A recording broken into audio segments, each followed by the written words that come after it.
if we got bit there, somebody was gonna die.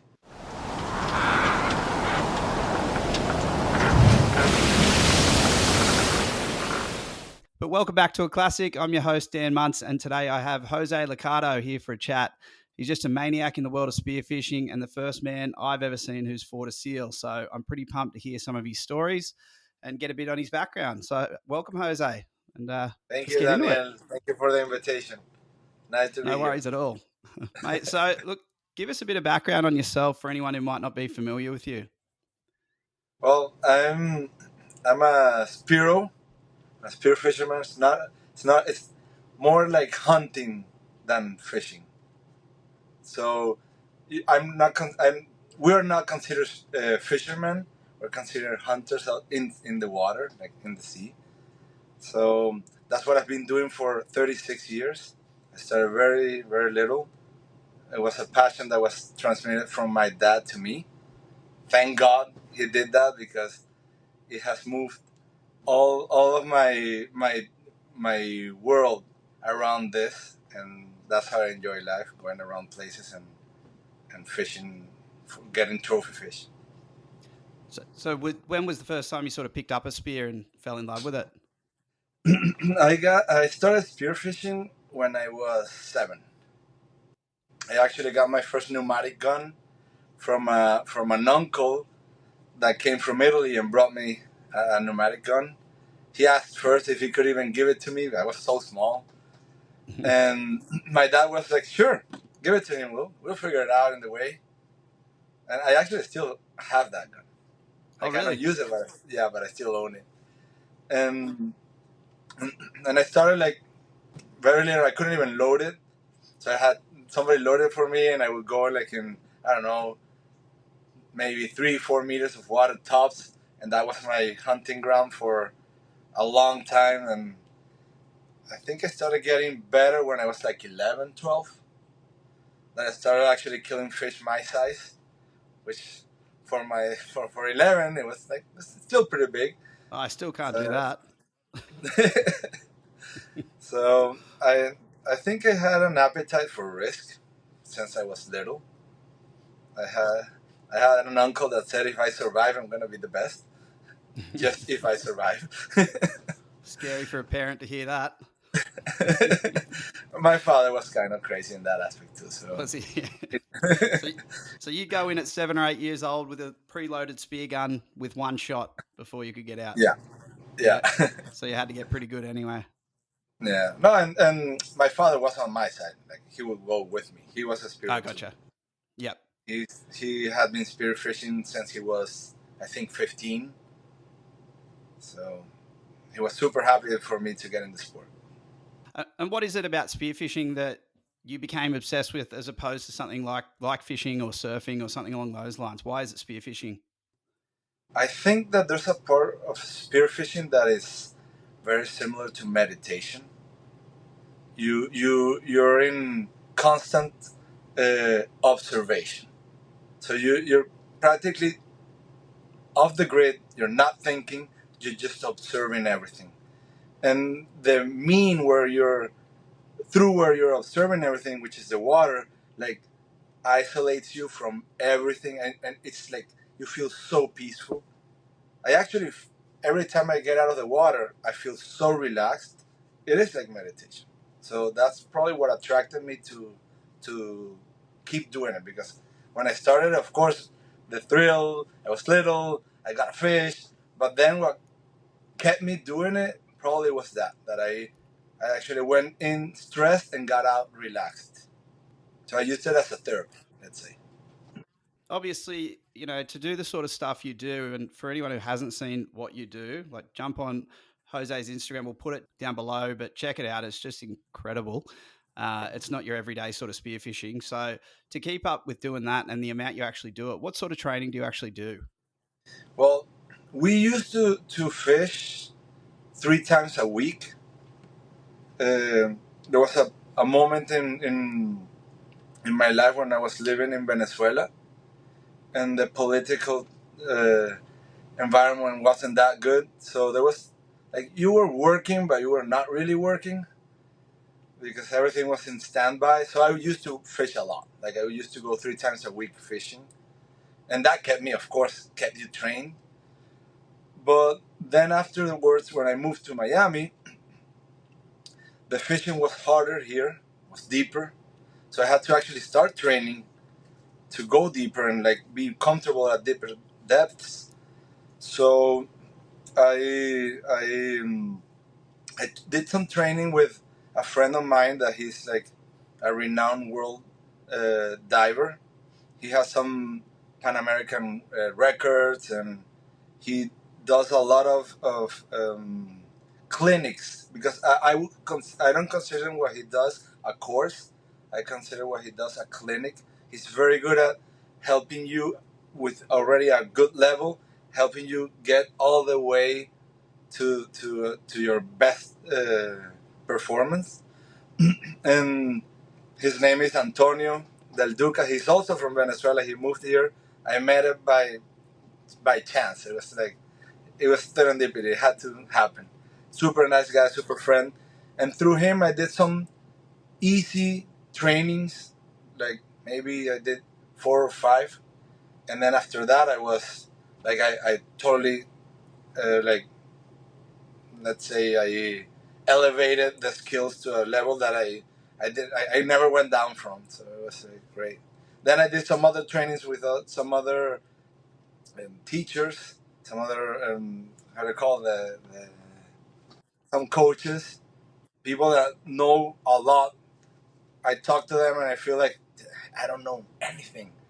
Like these people are probably their age is as much time as I've been spearing, and they know so much because that's what they do, and so you get like little tips, and well, that's how I got some training to do what I'm doing now. I don't really do any exercise right now. My work, it's an excuse to say it's because of work, but like my schedule right now is very tough, and whenever I have time, I go see my kids, and I'm with them, and like I prioritize that before going to do exercise. So actually, when I'm training is when I'm fishing.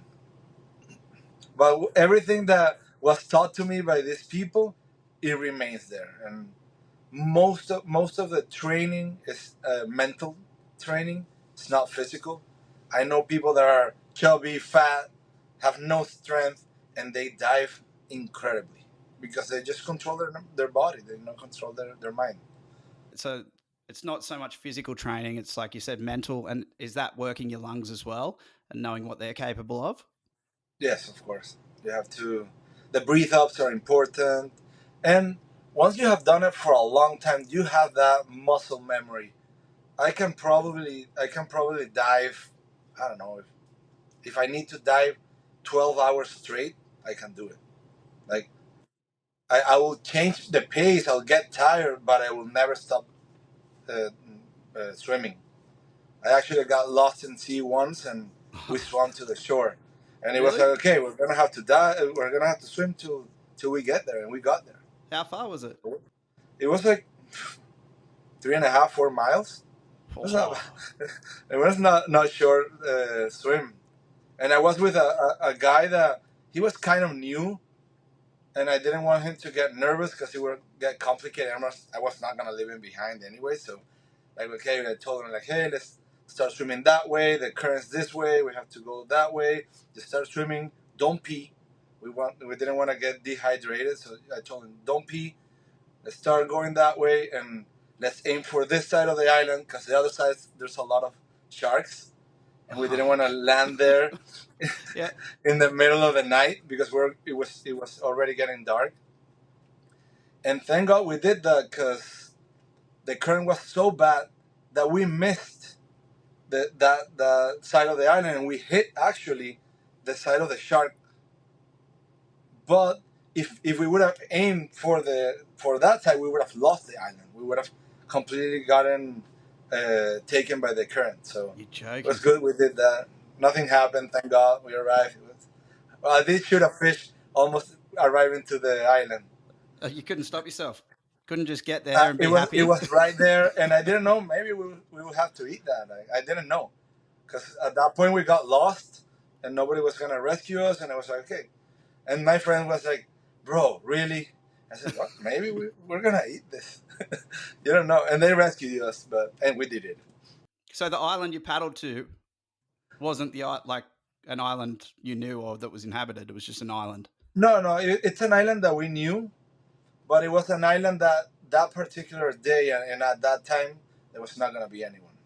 So I Oh was no. not counting on arriving there. And Well, there you go. in Okay. 35, it might sound crazy, but it has not many things have happened in 36, 35 years. So it's like if I tell you all the stories, you'll say, "Oh, this guy like has all this crazy stories." Yeah, but in 35 years, not that much. It's like most of the times are good experiences. Yeah, definitely. Well, then we're going to get into those stories, and that one wasn't even on the list. So there you go. Yeah. Just another little bonus. But I've always wanted to ask a person of your caliber what sort of breath hold you would have. I guess static if you're just sitting there and you're doing a breathe up or something like that, and you can just sit there and hold. And underwater if on an average sort of dive where you push So yourself a little bit. just for the record, I hate statics. I don't know why. Like I need to be doing something, and like I don't like it. But I have done it 3 times in my life when I was doing the trainings, and the last time I got to, I think it was 4:30 something, 4 or 4:40, 4 minutes 40 seconds, which is it's good. But I know people that do way more than that. Like it's not. I'm not a superhuman for doing that. That's like anyone that gets a proper training probably will do that in no time. If he's a healthy person, will do it. And underwater, depending on the depth, that will definitely um, make it like it will vary depending on the depth. So is it easier the deeper it is that right? Is that how it No, goes? no, no, because when your lungs compress, you feel like you have no air. Of course, yeah. So let's say if you're doing 100, when you're doing 100 feet, which is like 30 meters more or Yep. less, you feel like if you were like you actually blew out all your air. So when you get there, like your breath hold, of course, is it changes just because you have your that lack of the sensation of the lack of air in your lungs. Yeah, yep. So you have to control that. But normally, on a normal dive, it will be around 2 minutes. Okay. Like sometimes it's more, sometimes it's less, depending on the day. Sometimes you're doing a minute 20 and you're like you can't even reach that minute 20. You're like you're desperate to come up, and sometimes you just your alarm is beeping like, "Hey, it's over 2 minutes 15. Like, what are you doing?" So I have my alarms and things to just like keep me in check, and it depends on the day. You could be diving 120 feet comfortably one day, and then you could have a blackout at 50 feet another day. That's why you always have to dive with a partner and feel like have that safety on your back all the time. When you get down to that sort of depth, I think 30 odd meters, is that about where the buoyancy changes, where you no longer rise to the surface, you actually sink? Is that correct? No, it depends on the compensation, the composition of your weights. Let's say I have a wetsuit. Let's do a normal wetsuit, 3 millimeters thick. So depending on the amount of fat that you have in your body, and plus the thickness of the wetsuit, you have a buoyancy. What you have to aim is to be neutral at 1/3 of the depth that you're going. So if you know you're diving at 30, you should be neutral at 10. Okay. So what you do is like you have your weights and you just check. You put, let's say, 5 pounds, and then you check. Oh no, I'm still buoyant at 10 meters. Okay, then more and more, and then when you get to that, then you know that's your. I'm normally a little bit overweighted, just a little bit, and that's because when I'm hunting, I don't want to do many movements. So at one point, I go down, and then it's more or less like skydiving kind of motions. You just move your hands and body to move around, and try not to move your feet or your hands or anything, just to glide down to where you're gonna hunt. So I'm sometimes I'm a little overweight, and many instructors will say that that's a risk or not, but thank God it has always helped me get more fish, and it's nothing bad has happened ever. So thank God, knock on wood. So I guess you had a pretty easy intro into spearfishing with your dad. What advice would you sort of have for someone who doesn't have that sort of family upbringing with spearfishing to get into spearfishing? Well, I did do a mistake that happened because of excess of confidence from diving with my dad. I thought I didn't need anything else. Right. Like, oh, I learned at 7 years old. I'm 15. I know it all. My dad taught me everything I know. It's fine. Like, I don't need to learn anything else. And my dad had a style that was like, he was I don't know even how to say it in English, but it's like he would chase the fish, and you can get some kind of fish like that, but there's al aspetto, which is like where you wait for the fish to come to you, where you get more fish.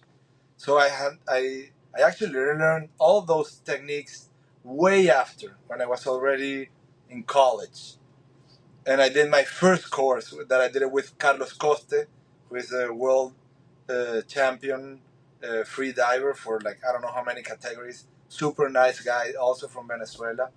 A guy very humble. Like if you talk to him, you would never think he's a world champion. It was amazing, amazing experience with him. And after I did that course, I was like, I should have done that when I was like 14, or I would have improved way faster. Like I had all this bad experiences, and not bad because of danger, just bad because I would see fish and I would never reach it because I thought it was almost impossible to get down there, just because I didn't have the skills, because I didn't go do a course. So for me, eh, the advice I would give anyone, even if you already know spearfishing and you have not done a free diving course, you have to do it, because it will change everything that you know to the moment. You'll improve probably five folds Wow. just by doing it. Yeah, it's a must. And then you'll feel irresponsible, because you'll feel, damn, I all these safety procedures that I don't do and I should have done. And then you start, okay, I risked all my life for a while without knowing all this. Yep. So free diving course, and then probably one other thing just to bring up beforehand. You mentioned a little bit earlier about having a good dive buddy. Yeah, So you've definitely, obviously got a definitely. good dive buddy, one that you trust. You want to tell me a bit about that? Well, right now, my dive buddy is my girlfriend, so there's nothing that you can trust more than a dive buddy that you're in a relationship with. So I feel very safe when I'm going down, when I'm coming up. She knows my times, so I'm sure that I'm not being left behind because of another fish somewhere. Because it happens, like you're fishing with a buddy, you see another fish, oh, a fish, and then you just go. I know that like this, I'm super super safe. I'm like somebody very important. Your dive buddy has to be at your same level, because if you're diving 100 feet and the other person can't get there, like probably it's not that safe. I have the luck to be with a diver, my girlfriend, that is actually dives at my same skills and my same depth. So for me, it's amazing. It's been great. Let's get into a couple of these sessions. So I obviously want to kick off with a bit of a viral sensation of you squaring up with a sea lion and You know, it's an absolute cracker of a video. Like I've never seen anything like it before. I will put the video up on the YouTube interview over the top of this. But if you haven't seen it, jump onto his Instagram. Again, I'll put it below. It's hilarious, and you know your comments in it are even funnier.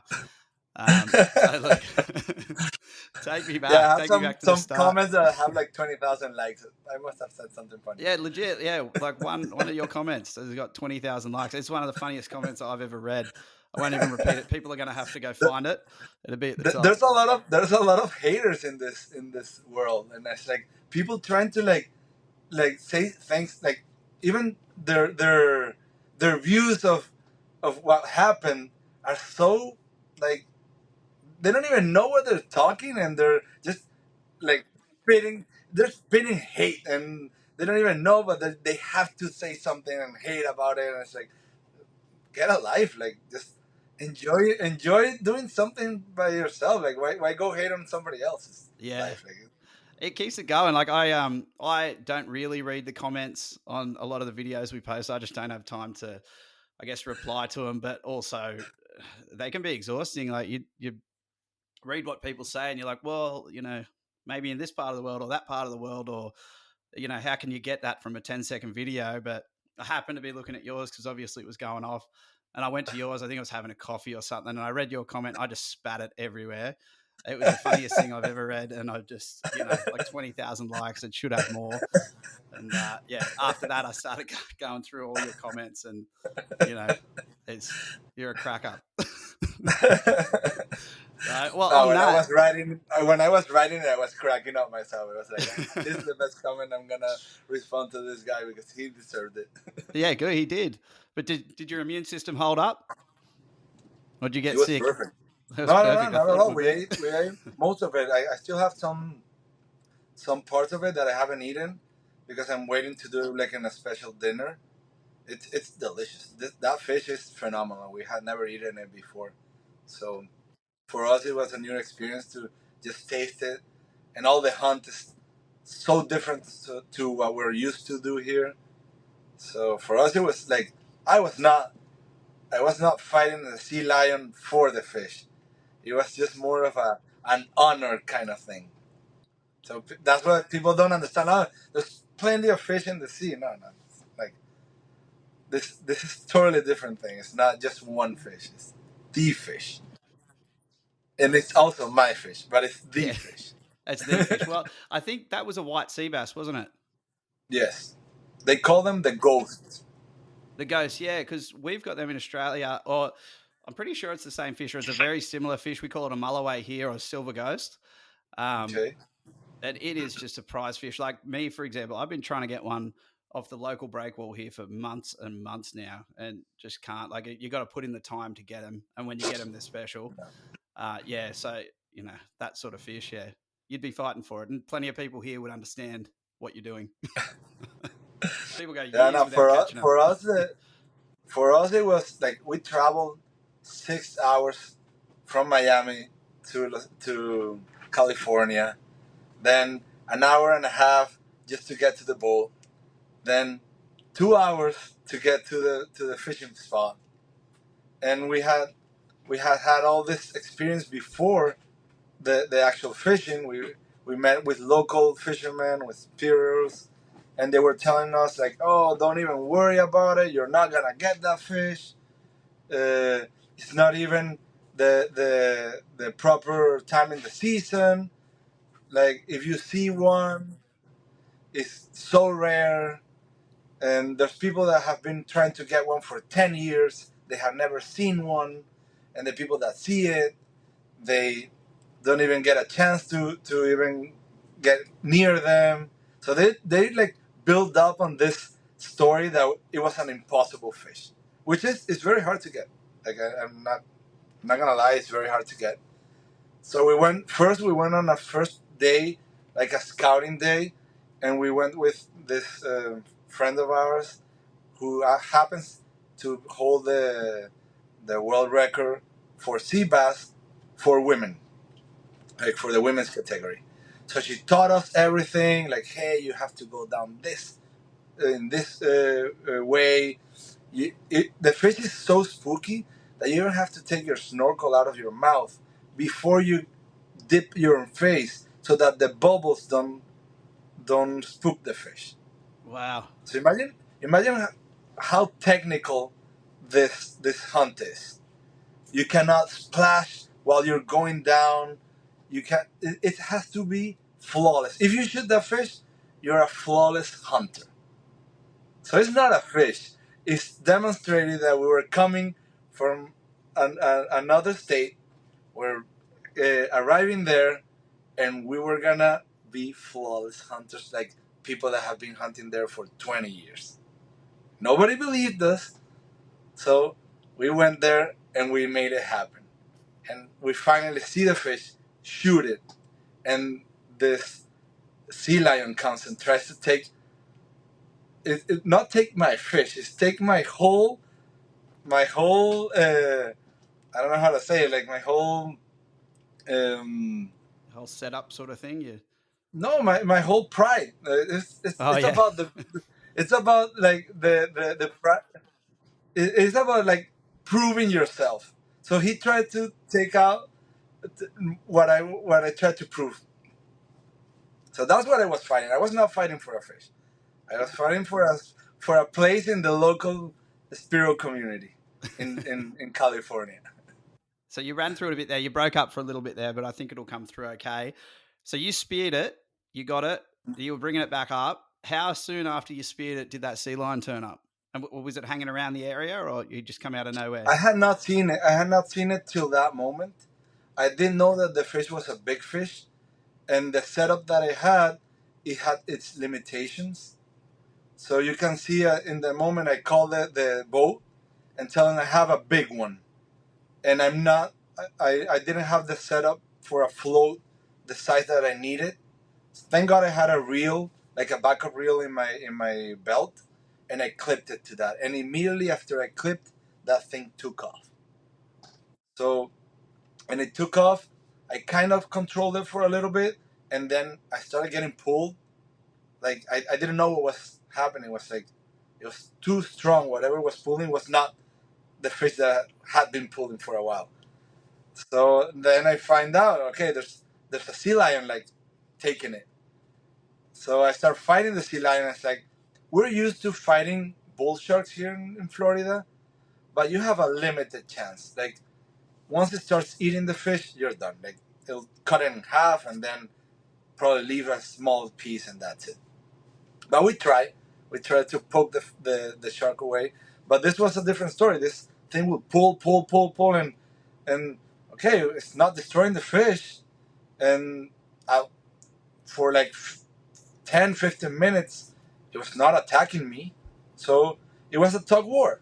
Like he was pulling, I was pulling, and Lauren was pulling with me. Then we put the part of the line, we passed it to the boat, and the captain was pulling, I was pulling, Lauren was pulling. Like we were, it was, and by the way, like we had no chance. Like that thing could pull everyone into the water if he wanted to. I think he was being kind to us. And at one point, actually, the captain didn't know the size of the sea lion, so he made a kind of a mistake because he thought he could control it better by wrapping the rope around his hand, and he got crunched. These 3 fingers, he could have lost those 3 fingers because he crunched it so hard that it was like he actually had like a bruise there afterwards. I'm sorry, bro. It's like no, I didn't even know what was happening. I just grabbed it and tried to pull it, and then I got almost pulled into the water. Biggest sea bass in the world. Yeah. How big was the So sea lion, do you think? I think it was like 600 pounds. Wow. That was huge. Like if you compare the size of the fish to what it looked in his mouth, the fish looked small, Well, how but big that was fish that was. fish? Because it is hard to tell because it's in the seal's mouth. Yeah, but that fish was like a little bit over 40 pounds, and it looked super small in the sea lion's mouth. It was like looked like a sardine there. So, but so just so you understand, like my head could fit in his mouth. That's how big that thing was. Yeah. And he's going for you. So everyone's trying to pull this bloody sea bass back out of the seal's mouth, and he's just going you, just At like because one you. point, I think he got angry and tried to scare me away. I never felt he was gonna attack me. It looked like he was going to attack you. I felt that he was like at one point when he came at me and tried to like, he was like barking at me. I just felt that he was trying to scare me away, but I never felt that he was. Maybe I'm naive at that point or whatever, but I never felt that I was gonna be attacked. I just felt that he was trying to prove that he was bigger and that I should leave. And because I didn't leave, he would start like trying to get me. And he, at one point, he did get close. And you know, those films are done with a GoPro, and GoPros actually show things farther away than what they really are. Yeah, like a fisheye almost. Yeah, so I'm not kidding. That sea lion was probably at one point less than 40 centimeters away from me. And I'm talking about like 2 feet away from me. Of course, the wide angle shows you that it's like a little bit farther. It still looked close, but that thing was very, very, very close. It's insane. I've never seen one do that. And even how it's charging at you out of the water with its head out of the water, just Yeah. barking. Like you're yelling at it, and it's yelling back at you. What exactly were you yelling? What are you trying to tell this thing? So I was telling it to let go. I was talking in Spanish. You know, in the thrill of the moment. My first language is Spanish, so in the thrill of the moment, I'm just speaking my native language. And of course, I had to spill some bad words in there, and I did say those bad words in English. It came out They're the like ones I that. heard. I don't know. So it was like a combination of like yelling at it for for him to know that I was not intimidated to what he was doing, and to try to scare him off too, because I was trying to do the same thing. I never thought about like harming it. I just wanted him to like give up, and we fought for 24 minutes. You're So kidding. 24 minutes. I have the whole recording. It takes 24 minutes since I shoot the fish till I put it in the boat, and I Wow. was exhausted. It was very hard. Thank God I had a great team. There's people that say, "Oh no, that where's your team when you need them?" Like they were helping me a lot. The captain was helping me. The two other divers were doing their thing. It's just that because of bad luck, one of the GoPro cameras didn't work, so we missed one of the views, which would have been amazing. And the other person, when I was trying to untangle, was when he was helping. So like I didn't get that part when they were actually helping me. Of course I got help because 24 minutes fighting alone is very hard. Of course I was the front line. I was like the one that. But at one point, even the sea lion will go away, and it will be on your back, and like Lauren felt like this splash of water on her back, and she didn't even know that the sea lion was trying to attack her from behind. So at one point we were like, okay, we have to put like practically back to back, and like to see all angles to see where the sea lion was coming, and it was wrapping the kelp all around with a rope. And at one point we were cutting rope, we were cutting kelp to make it safer because we didn't want to get tangled, and we're passing part of it to the boat, and we were like recouping ground by shortening the amount of rope that was in the water. It was a whole technique. Like it could seem that it was disorganized, but it was actually very well done for not being planned. Yeah. Comes back to having that dive partner who's, I guess, you can trust, but it's also just as crazy as you are. Yeah, that's very important. Yeah. Was there Very, ever very a important. point you thought I'll just Huh? let this thing? Was there ever a point where you thought I'll just let this thing go, let it have it, or never even The crossed your only mind? way he would have that fish if it ripped off my shaft. I was gonna fight till the end. And I'm not kidding. If that thing would have actually tried to bite me, then probably I would scaled up my aggressiveness, but I was not letting go of that fish. At that, not even at that point, it's even worse because it's like it's your more of a pride to actually get that fish when you're getting physical with somebody or with something. There's a moment that like unless you get I don't know you get bit to a point that you're okay you cannot you're in danger okay then but I don't know why I felt I was never in danger.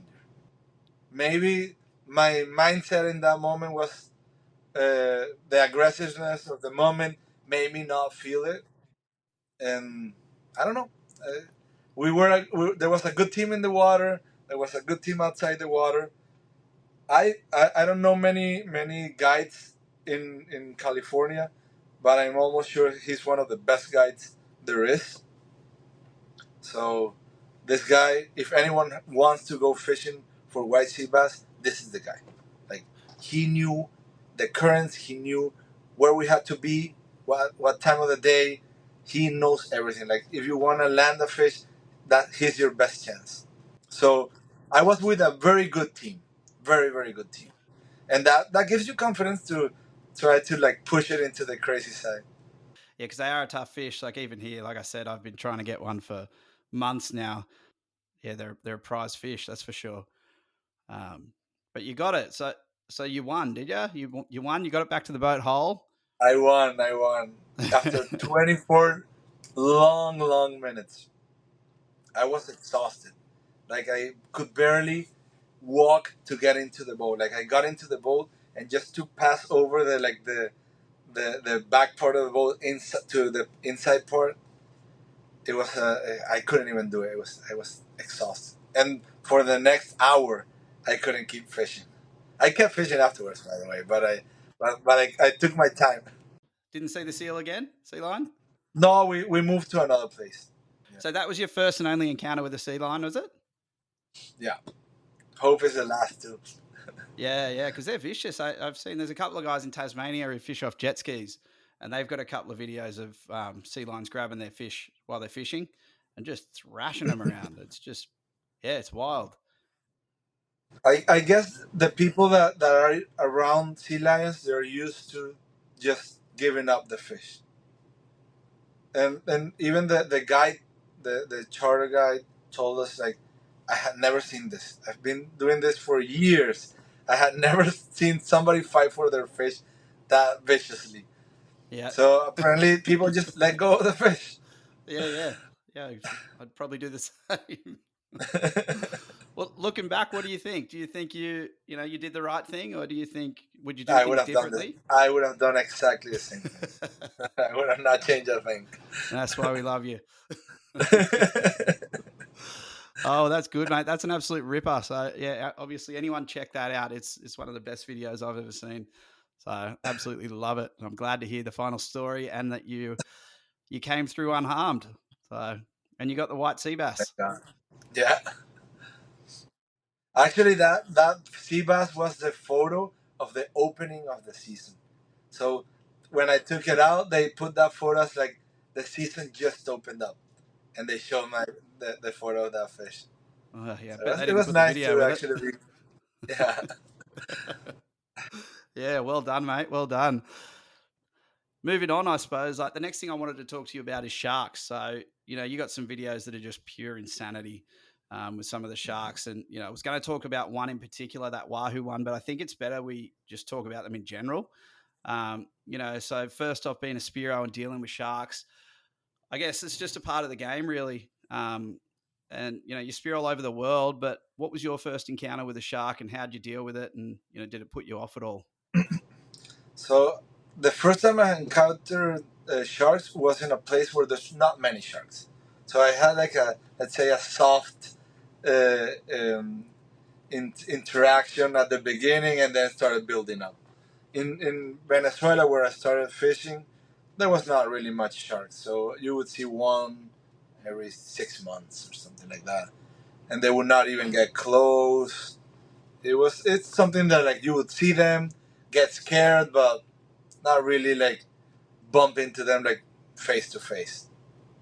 And I always have had respect for them. Like I try to stay away from them as much as I can. But sometimes they, they get super curious, and you just have to let them know that you're not a prey. And the only way to make them know is by charging them. So you have to attack them. And they're big animals, but if you see it in another perspective, you're also a big animal. You're more or less 2 meters long, plus a meter in fins. That's 3 meters. Your gun is almost 2 more meters. You're a 5 meter animal for them. So and this 5 meter animal is charging you. So let's let them stay. Let's keep the distance. So we keep each other respect. Let's say. But that's one story when you don't have a fish in the water, and there's another when there's like blood in the water, and the sharks are not even thinking. They go into frenzy, and they just start biting everything. So um, when I started like actually building uh, some knowledge on how to handle sharks was here in Miami. There's a lot of sharks. There's too many. You probably will see a shark every time you go down. Like every time you go spearfishing, you will see a shark. And the days you don't see them, that day there's no good fishing. So, oh, there's no shark, there's no fish. Wow. And what are you sort Yeah. of talking like bull sharks or hammerheads? What do you got around there? We normally see bull sharks.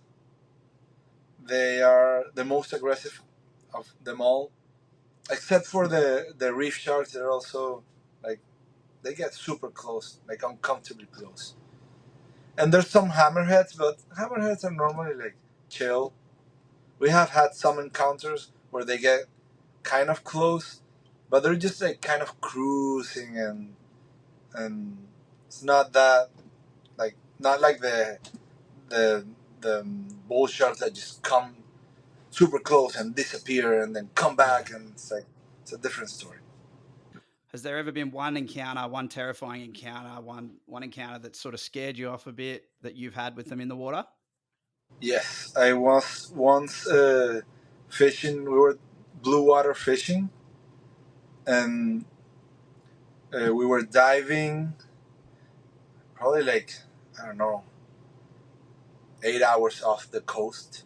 So it was a really like far away place, and we had been diving with our shark shields the whole day, and we had not seen one shark.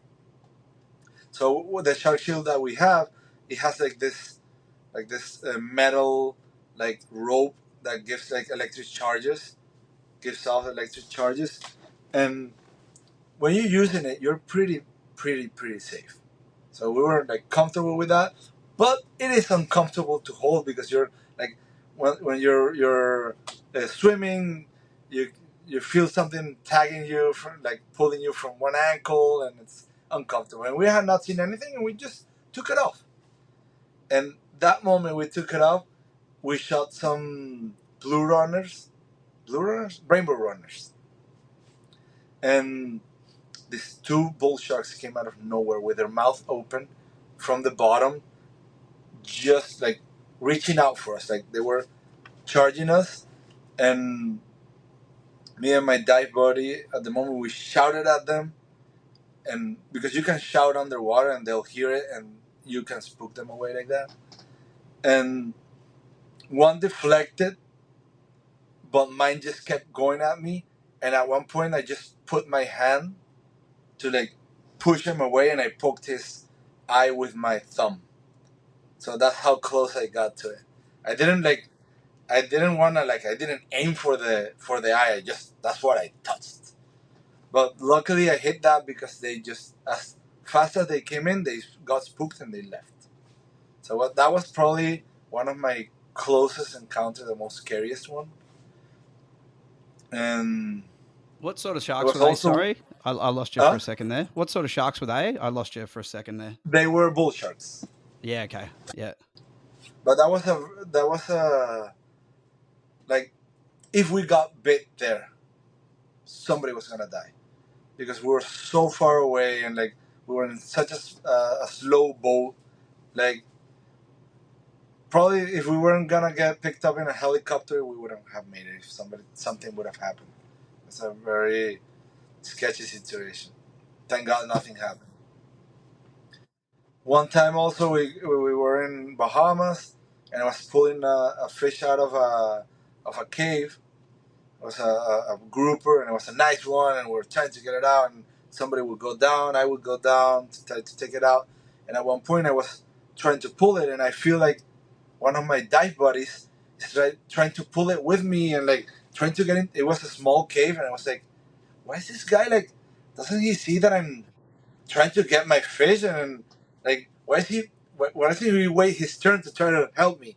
And when I turn, there's a bull shark coming in from the same hole, and I'm like practically hugging it.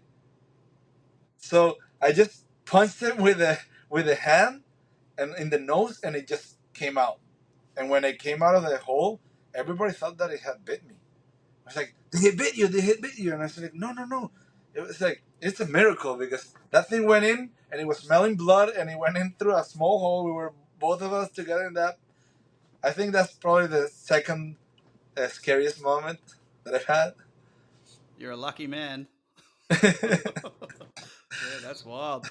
Well, we actually did a video with you where you speared, I think it was a wahoo, and these sharks just come out of nowhere and shred it. They Yeah. just, it shows what sharks can do because that looked like a big wahoo. Yeah, Um, yeah, it was huge.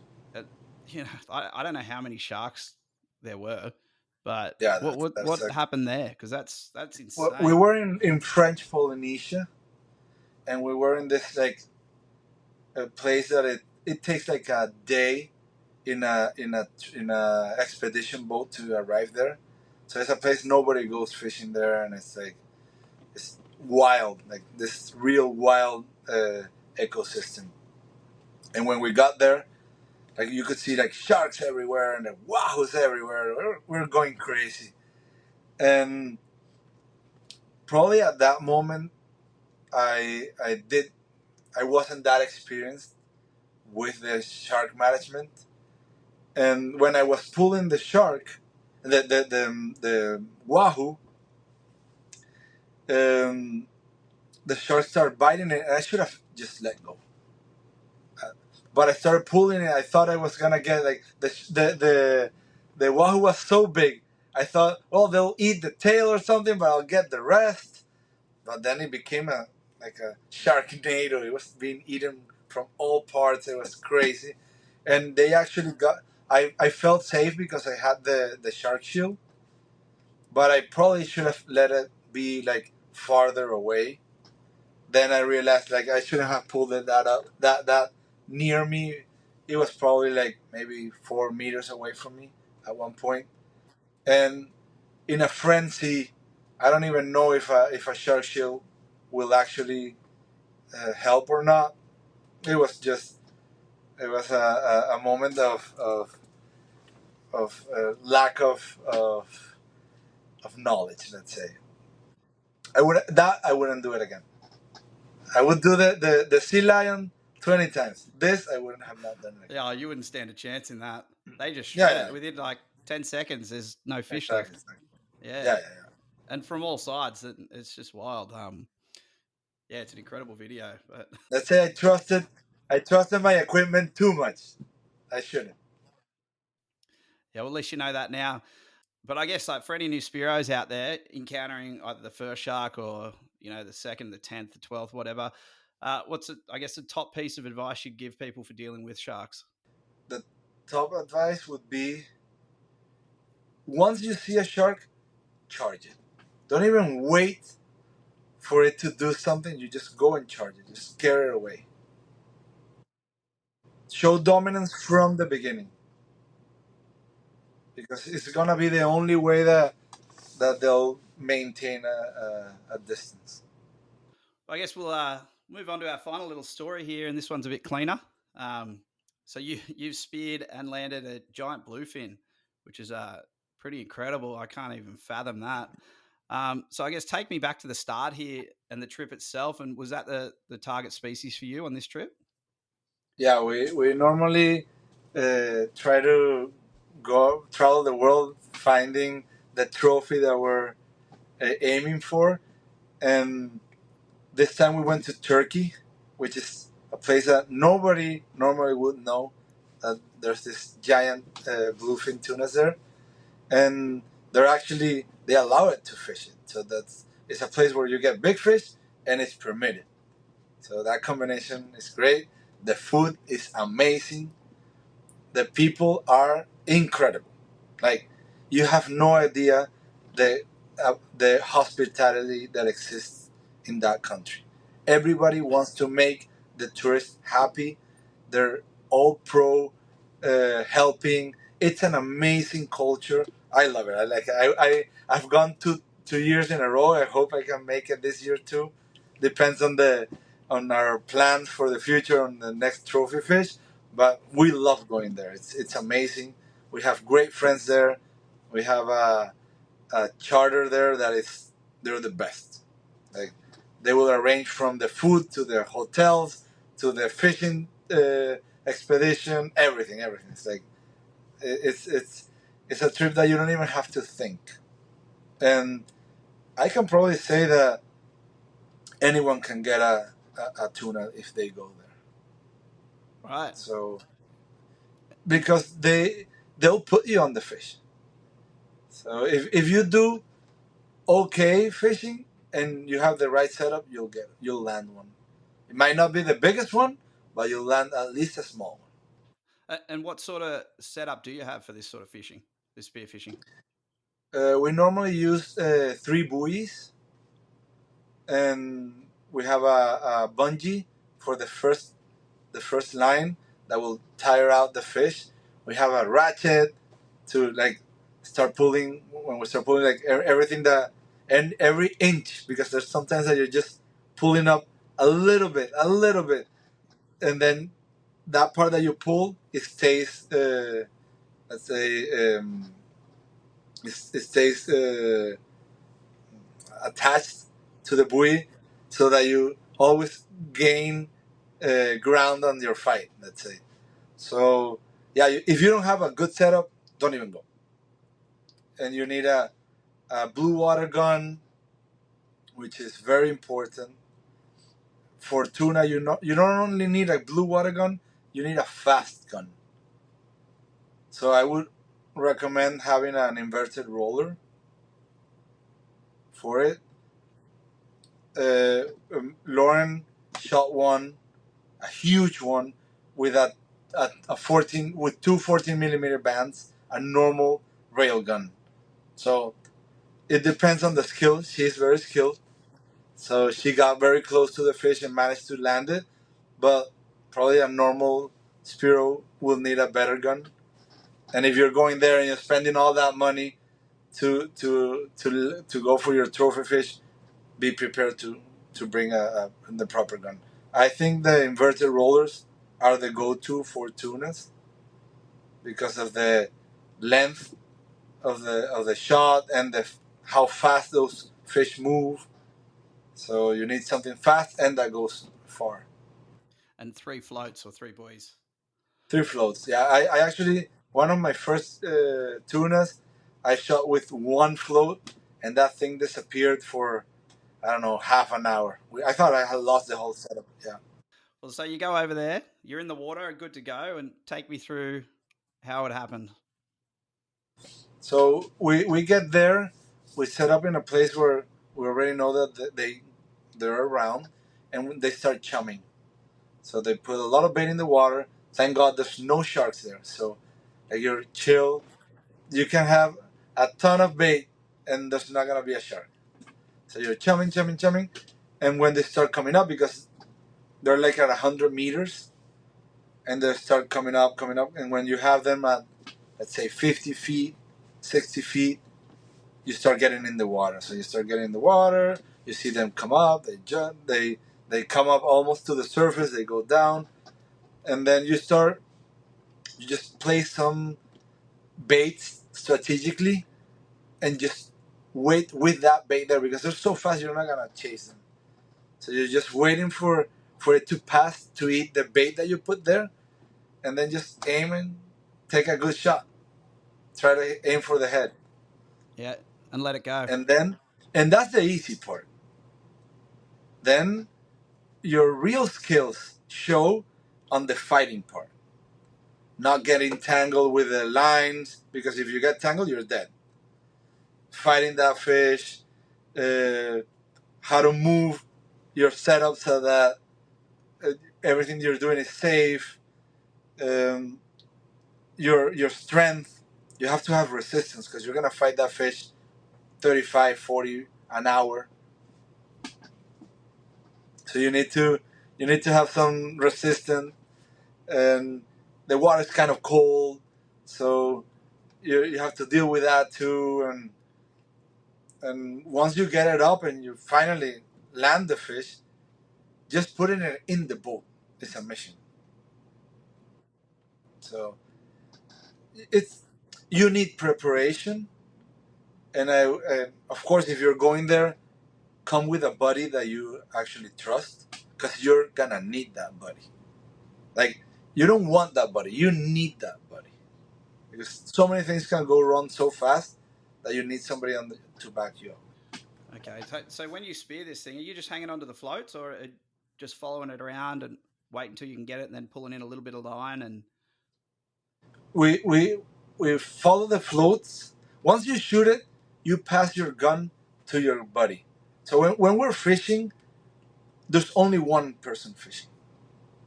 We both have our spear guns, we both have everything, but the one that's down is the one fishing. So it's one up, one down, one up, one down. When that person that goes down shoots a fish, the other person stops fishing. So the first thing I do, I pass my gun to my dive buddy, and I start fighting the fish. Probably that person will take both guns to the boat so that she's also free, or he's also free, and uh, starts helping. If if there is a chance that that fish is a world record, then nobody touches the setup, but the person that's actually fishing. Because if not, it ruins the opportunity of landing a world record. So the other person is just there for safety if anything happens. And then you fight till you get close, then you go get another gun, load it, shoot it, and probably with the second shot that fish is done. After all that fight, like when you actually get close to getting a second shot, it's probably 40 minutes have passed. wow, yeah, okay, so it's a So, big yeah, it's a big run. And what did that fish actually go? Do you know how heavy was it? the biggest one we shot that time was like 320 pounds. So yeah, it was personal best in my first trip, so it was amazing. We shot. The thing is that there's a restriction there. You can only shoot one fish per boat Right. per day, and so we shot one fish each day because we had two boats. We had to do that to actually be able to get one each, and uh, the first day was like a practice day. We would shoot at anything that was decent enough to shoot.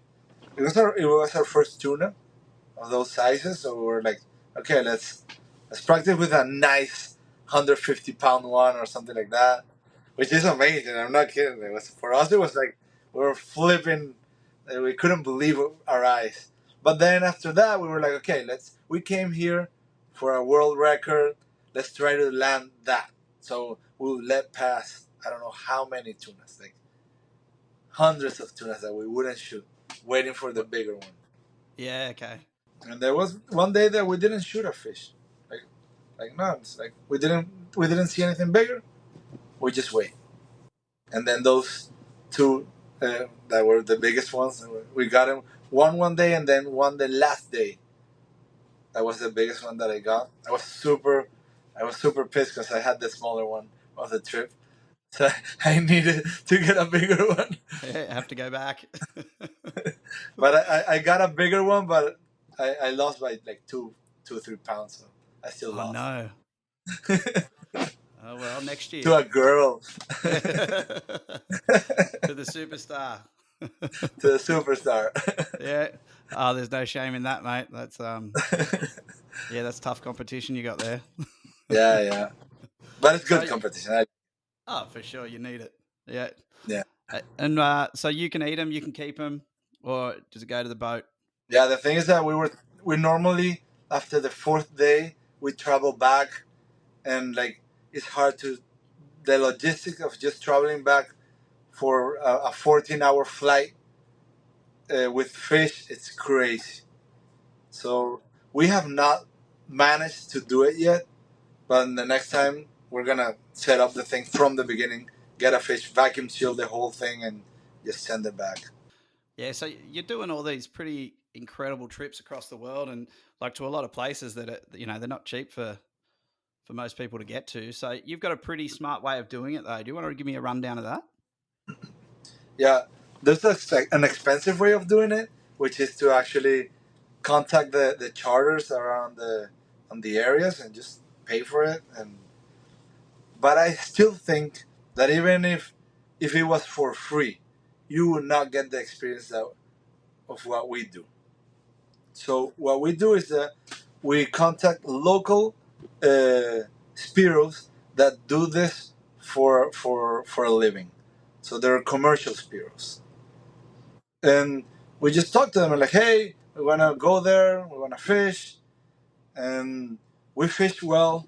We promise to help you with your catch. We'll even help you. We'll pay for the gas and everything. We just want to live the experience as if we were you. So we get to a local place. We sleep wherever they're sleeping. If they provide a place to stay, good. If not, we just stay around the area. We look for a small place to stay, probably an Airbnb, something like that, and just live the experience as if we were locals. And for the person, it's great. They don't charge us as a charter. They get free fish, let's say, because we get a lot of fish for him and he can sell.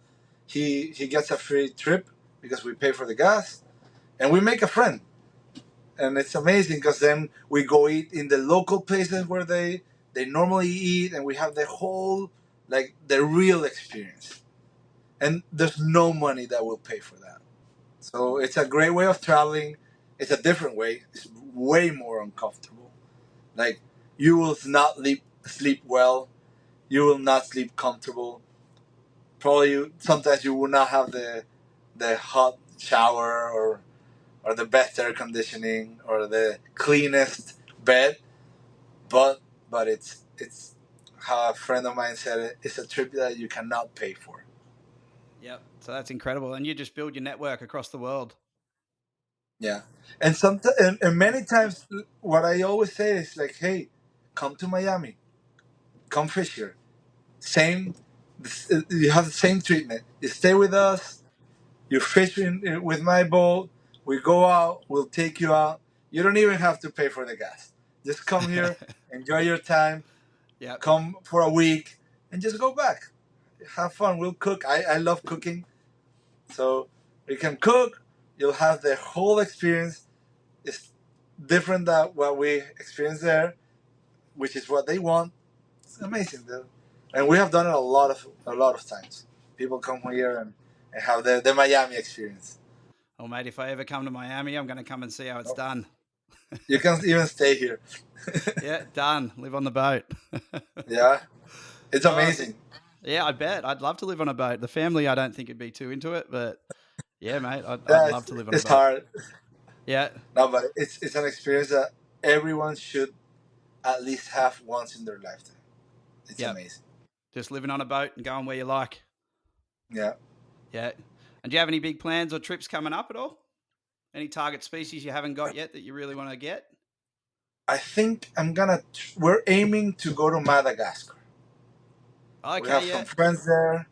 We have some friends there that they're locals and they know all the locals fishermen there, and I think that's our next trip. I like it. I like the way it's going, and I think it's a good trophy fish. We're going for sailfish and dogtooth, but especially for sailfish. So if we can manage to get there and do that, and then have a because we're gonna mix it with some like 4-wheel experience.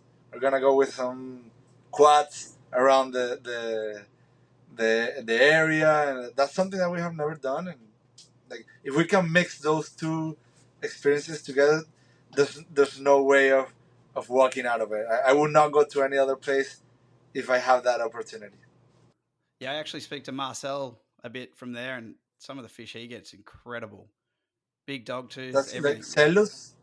Is Yeah, that Celis. Yeah, Celus? yep, Yeah, I don't know him personally, but my friend that invited me does know him, yeah, and he told me like, "Hey, I'll put you in contact with him. We'll go on my boat, and you're gonna have a great time." And he's a great guy, and if they're friends, this Celus must be also a nice guy too. So I'm yeah, looking yeah. Speak forward to him a to it. bit, mate. He seems like a really great guy, and he's got to be one of the best. Like the fish he's consistently getting, it's just incredible. A lot of sailfish, like you said lately. Yeah, He even said the other day they just let him go now. They just there's so many around. They just there's too many. I want to have that kind of problems. Yeah, it's a good problem to have. Yeah, Oh, well, mate, look, thank you for coming on. I really no, appreciate it. thank You're a you for dead the set legend. invitation. Lauren's a superstar as well, and we'll have to get her on here, have a chat, and Of get some course, of her stories.